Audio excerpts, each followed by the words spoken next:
So we're going to head west and look at Cottage 28 next. You'll need to put on your walking shoes. For the historic tour at the Grand Traverse Commons, you'll walk a little over a mile, and it's not necessarily the easiest ground to cover. And be prepared to go up and down some really weird old steps. The state of Michigan had different standards for building stairs back in the old days. Some places, taller people need to crouch down. Some areas in the tunnel area involve low clearances. The tour takes you inside the historic buildings formerly known as the Traverse City State Hospital, and before that, the Northern Michigan Asylum.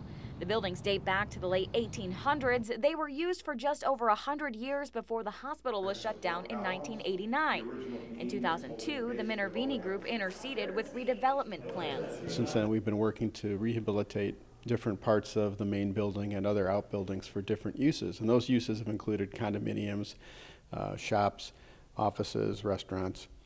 And there's been a lot of interest over the years for historic tours. That interest is what drives people like Joe Kilpatrick, the lead tour guide for the Commons. I read everything I can get my hands on regarding this place, all of the major books that have been written about it, and I just continue to do as much research as I possibly can. It's one of the things that appeals to me. All of that knowledge is packed into a 2-hour hike through dilapidated buildings. Guests will learn about the architecture and the original purpose. So during the day, they'd leave all those doors open and the sunlight would flood the ward. Normally, when we think of the term asylum, it's a pretty dark image that comes to mind.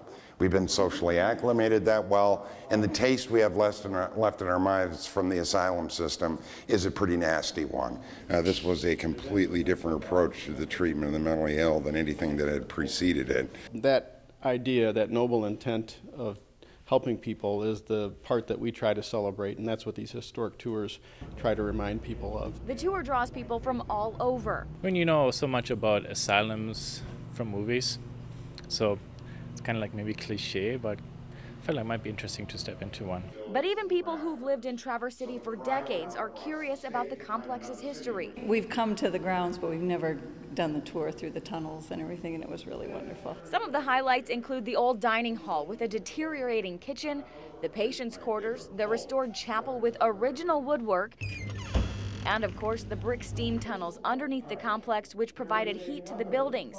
But if you're interested in stepping back in time, you better hurry. There will be a point where we can't go into an abandoned building that hasn't been renovated, but the steam tunnel will always be there. There is no place like this in the world.